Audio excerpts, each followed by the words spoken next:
Hello दोस्तों, आप सभी का स्वागत है एसआरजी ट्यूशन की एक नई वीडियो में।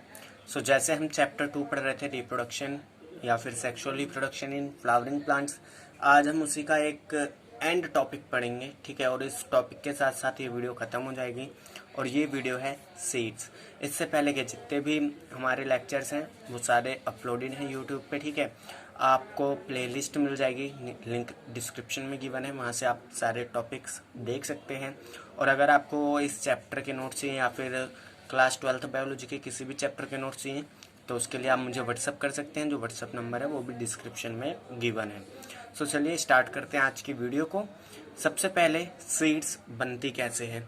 देखिए, हमने चैप्टर 1 में पढ़ा था कि जो हमारा ओव्यूल है, ठीक है, वो क्या करता है, ओव्यूल है जो हमारा, वो अपनी डेवलपमेंट के साथ साथ ग्रो होता है सीड्स में।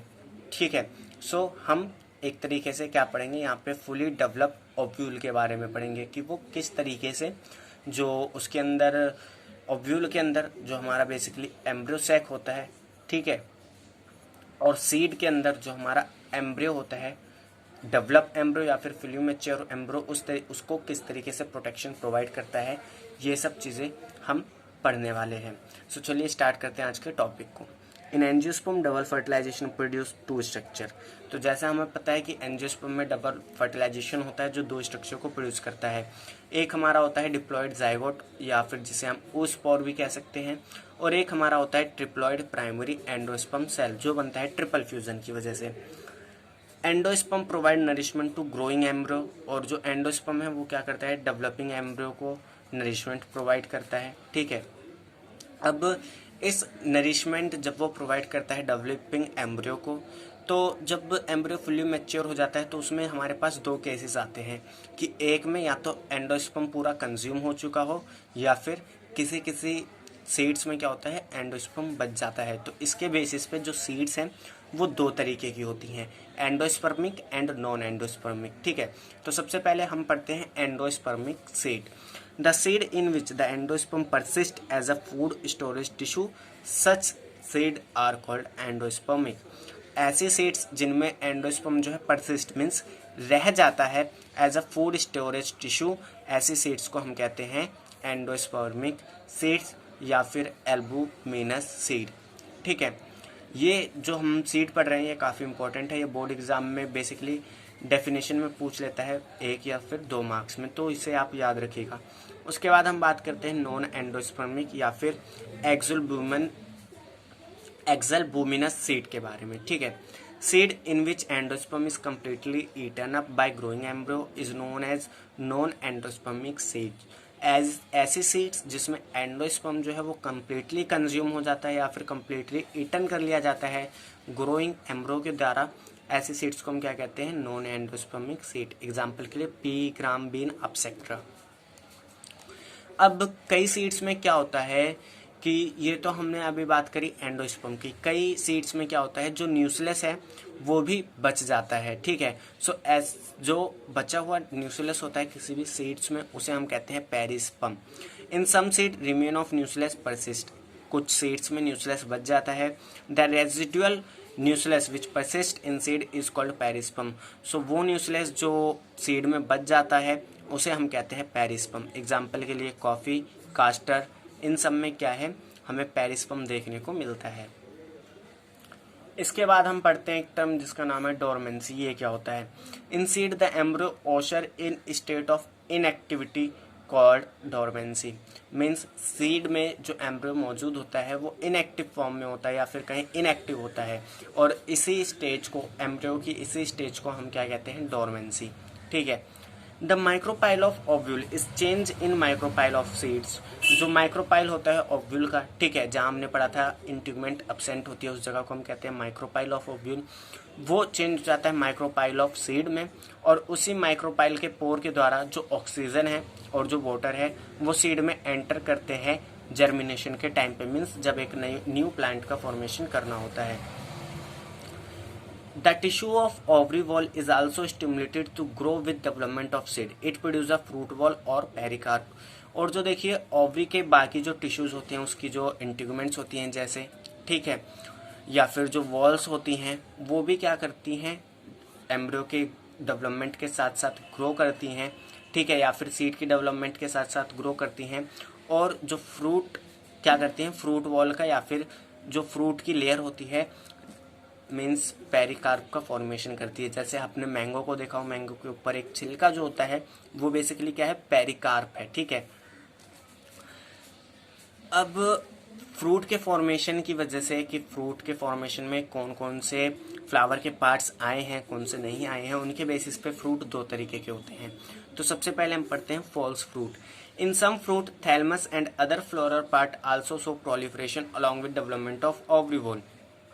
कुछ फ्रूट्स में क्या होता है कि ओवरी वॉल के अलावा जो फ्लावर के अलग दूसरे पार्ट्स हैं, जैसे हमारा थैलमस, वो भी क्या करता है, फ्रूट फॉर्मेशन में क्या होता है, इंक्लूड हो जाता है। सो ऐसे फ्रूट्स हमारे क्या कहलाते हैं, फॉल्स फ्रूट।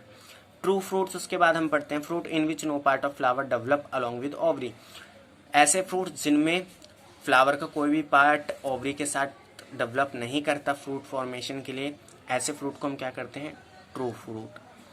नेक्स्ट हमारा आता है पार्थिनोकार्पिक फ्रूट। ये हमारे कौन से फ्रूट होते हैं, fruit develop without fertilization, they are seedless. ऐसे फ्रूट जो बिना फर्टिलाइजेशन के बने हुए होते हैं उन्हें हम कहते हैं पार्थिनोकार्पिक फ्रूट। एग्जाम्पल के लिए बनाना, और ये जो फ्रूट होते हैं ये सीडलेस होते हैं, ठीक है। जैसे आपने देखा हो बनाना में कोई बीज नहीं होता, ठीक है। इंड्यूस बाय हार्मोन, और जो पार्थिनोकार्पिक फ्रूट है ये बेसिकली हार्मोन के रेगुलेशन या हार्मोन की वजह से बनते हैं। और जो प्रोसेस होता है पार्थिनोकार्पिक फ्रूट को बनाने का उसे हम कहते हैं पार्थिनोजेनेसिस। उसके बाद हम पढ़ते हैं viability of seeds. The ability of seed to retain the power of germination over a period of time is called viability of seeds. किसी भी सीड की एबिलिटी कि वो जर्मिनेशन कर सके एक थोड़े टाइम पीरियड के बाद क्या कहलाता है, viability of seeds. Viability range from a few week to several years. जो वायबिलिटी है किसी भी सीड्स की मीन्स जो जर्मिनेशन टाइम पीरियड है किसी भी सीड्स का वो वेरी करता है, किसी का फ्यू वीक्स होता है, किसी का सेवरल ईयर होता है। एक्सेसिव ड्राई और damp weather and high temperature are known to reduce viability of all seeds. Excessive dry means ज़्यादा सूखी कंडीशन या फिर ज़्यादा गीली कंडीशन या फिर जो हाई टेम्परेचर है ये क्या करते हैं, सीड की वायबिलिटी को यानी उसकी जर्मिनेशन पावर को कम कर देते हैं। उसके बाद हम बात करते हैं इंपॉर्टेंस ऑफ सीड। सीड की हमें ज़रूरत क्यों है। सबसे पहला perennation. Seed is suitable for perennation through unfavourable periods. Unfavourable period को जो बिताने का समय होता है या जो एबिलिटी होती है उसे हम कहते हैं पेरिनेशन। तो इसके लिए सीड सबसे अच्छा एक क्या है, मेथड है, ठीक है। Dispersal. Seed have adaptive strategy to get disperse to new habitat and colonise the same. Seed के पास ये एबिलिटी होती है कि वो एक जगह से दूसरी जगह पे डिस्पर्स हो सके, ठीक है, एक न्यू हैबिटेट में जा सके और वहाँ पे क्या कर सके, न्यू प्लांट का फॉर्मेशन कर सके। थर्ड हमारा आता है reserve food. Seed have reserve food for nourishing the young seedlings. Seed के पास रिजर्व फूड होता है जो नए उपजने वाले पौधों को क्या करता है, नरिशमेंट प्रोवाइड करता है जब तक वो खुद इंडिपेंडेंट नहीं हो जाते फूड प्रोडक्शन के लिए। फोर्थ आता है हमारा storage. Seed can be stored for later use. Seed को हम बाद में यूज करने के लिए स्टोर कर सकते हैं, ठीक है। इसे हम बेसिकली यूज करते हैं -196 डिग्री पे लिक्विड नाइट्रोजन में, ठीक है। और इसे फिर आगे हम यूज करते हैं ज़्यादातर प्लांट ब्रीडिंग में। अब हम पढ़ते हैं significance of fruit formation. Means fruit formation क्यों ज़रूरी है। पहला, प्रोटेक्शन।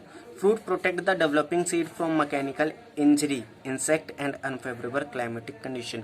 जो फ्रूट है वो डेवलपिंग सीड को प्रोटेक्ट करता है मैकेनिकल इंजीनियरिंग से, किसी इंसेक्ट के द्वारा या फिर जो उसकी अनफेवरेबल क्लाइमेटिक कंडीशन है उनसे।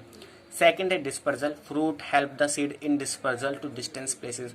फ्रूट हेल्प करता है सीड को एक जगह से दूसरी जगह पे डिस्पर्स होने में। जैसे अगर एग्जांपल दूं, आप आम खाते हैं, ठीक है, तो वो पेड़ से देखिए कितनी दूर दूर तक जाते हैं कि आपने पेड़ से तोड़ा और आप उसे अपने घर जाके खा रहे हैं, फिर आपने वहाँ पे बीज फेंक दिया, तो वहाँ पे क्या हुआ, जो सीड है उसका डिस्पर्जल हुआ और वो सीड फिर आपके घर के आसपास आपने देखा हो कि कई बार वहाँ पे पेड़ जम जाते हैं, ठीक है, उसी बीज से।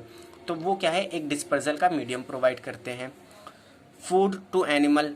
जो फ्रूट हैं वो क्या करते हैं, एनिमल को फूड प्रोवाइड करते हैं, ठीक है, जो also act as dispersal agent of their seeds, जो एज अ डिस्पर्जल एजेंट भी एक्ट करते हैं। जैसे मैंने आपको बताया कि आपने आम खाया तो आपको क्या हुआ, फ्रूट भी मिल गया, मीन्स फूड मिल गया, और जो डिस्पर्जल है सीड का वो भी हो गया। ठीक है, तो दोनों का काम हो गया।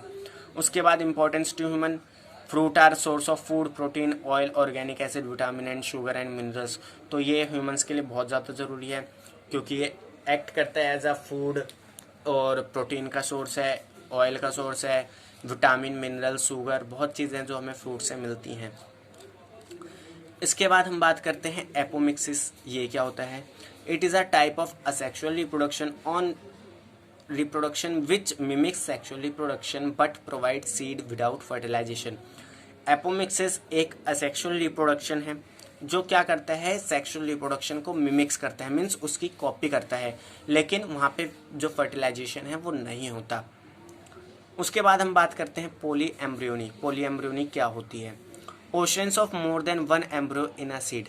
एक सीड में एक से ज़्यादा एम्ब्रियो का पाया जाना क्या कहलाता है? Polyembryony. There may be more than one egg cell in an embryo sac or more than one embryo sac in ovule. इसमें कई कंडीशंस हो सकती हैं, जैसे या तो एक एम्ब्रियो सैक में एक एग सेल हो, ठीक है, या फिर एक एम्ब्रियो सैक से ज़्यादा मौजूद हो किसी एक ओव्यूल में। ठीक है, तो दो कंडीशन है, कौन कौन सी? कि एक एम्ब्रियो सैक में एक ही एग सेल हो, और दूसरी कंडीशन क्या है कि एक ओव्यूल में एक से ज़्यादा एम्ब्रियो सैक मौजूद हो। ऑल द एग सेल में गेट फर्टिलाइज, और जितने भी एग सेल्स हैं वो फर्टिलाइज हो जाएं, जिससे क्या हो, ज़्यादा एम्ब्रियो बने। सिनर्जिड एंड एंटीपोडल सेल में आल्सो फॉर्म एम्ब्रियोज, और जो सिनर्जिड सेल हैं और जो एंटीपोडल सेल्स हैं वो भी कभी कभार एम्ब्रियोज का फॉर्मेशन करती हैं। ठीक है, सो ये थी हमारी video sexual reproduction in flowering plants के टॉपिक सीड्स पे, और इसके साथ जो हमारा चैप्टर है sexual reproduction in flowering plants वो भी खत्म होता है। और अगर आपको वीडियो अच्छी लगी है और इस वीडियो में कुछ भी समझ आया है तो प्लीज़ इस वीडियो को लाइक करें, कमेंट करें, ज़्यादा से ज़्यादा शेयर करें अपने दोस्तों के साथ। सो मिलते हैं नेक्स्ट वीडियो में, जिसमें हम अब स्टार्ट करेंगे चैप्टर 3 ह्यूमन रिप्रोडक्शन। सो टाटा बाय बाय, मिलते हैं नेक्स्ट वीडियो में। Thanks for watching.